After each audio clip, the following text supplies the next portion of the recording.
মাছৰ লগত বনাম এয়া কচুঠুখিনি বইল কৰি লৈছোঁ, লগতে এয়া বিলাহী কাটি লৈছোঁ আৰু এয়া মাছৰ চকু দি বনাম। এইফালে এয়া কেৰাহীখন পাতি ল'লোঁ, গৰম হোৱাৰ পিছত এয়া তেল দি দিলোঁ।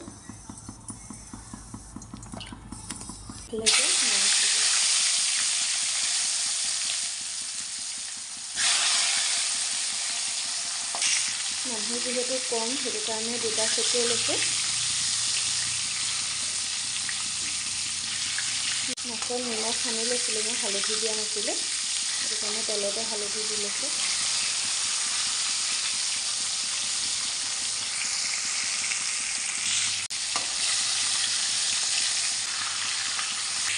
মাছটো অকণমান চাইডলৈ ৰাখি পাঁচফোৰণ দি দিলোঁ। এতিয়া দি দিম এয়া কাটি ৰখা বিলাহীখিনি।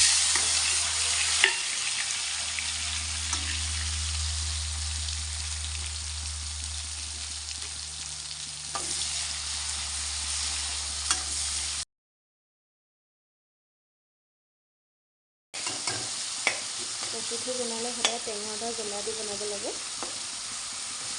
মই টেঙা দি বনাম।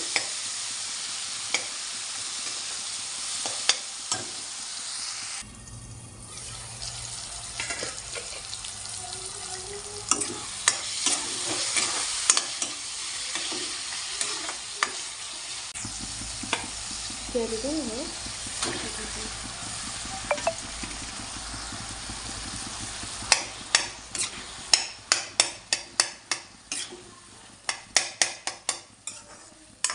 এতিয়া মাছৰ চকুকেইটা যে ভাজি ৰাখিছিলোঁ সেয়া দি দিলোঁ। দি ভালদৰে ভাঙি দিব লাগিব।